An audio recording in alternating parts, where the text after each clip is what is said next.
వరి ధాన్యం కొనుగోలు కేంద్రాన్ని రైతులు సద్వినియోగం చేసుకోవాలని భూపాలపల్లి శాసనసభ్యులు గండ్ర సత్యనారాయణరావు జిల్లా కలెక్టర్ రాహుల్ శర్మ అన్నారు. రేగొండ మండలంలోని పలు గ్రామాలలో వరి ధాన్యం కొనుగోలు కేంద్రాలను జిల్లా కలెక్టర్ రాహుల్ శర్మతో కలిసి ఎమ్మెల్యే గండ్ర సత్యనారాయణరావు ప్రారంభించారు.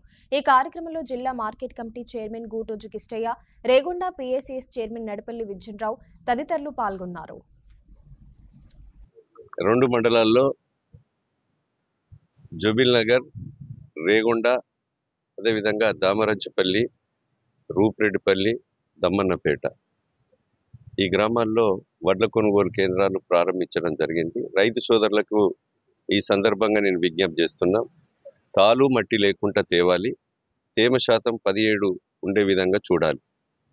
ఈ రెండు ఉన్న తర్వాత సంఘం నడిపే వాళ్ళు పిఎస్సిఎస్ కానీ, ఐకేపీ కానీ, ఇంకా ఇతర సంస్థలు కానీ వాళ్ళందరూ కూడా మీరు ట్యాబ్లో ఎంట్రీ చేసి కాంటా కాగానే తర్వాత ట్రక్ షీట్ రీసీట్ రైతుకి ఇస్తే రైతు ఇంటికి పోయి ఉండవచ్చు.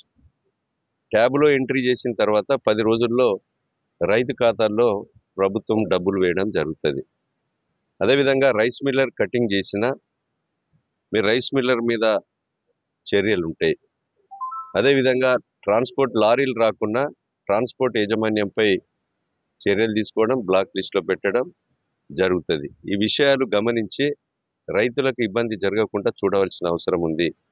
పోయినసారి భూపాలపల్లి నియోజకవర్గంలో 30 కోట్ల రూపాయలు సన్నవడ్లు పండించినటువంటి రైతాంగానికి అదనంగా బోనస్ 500 కూడా ఒక నియోజకవర్గంలో 30 కోట్లు అందజేయడం జరిగింది.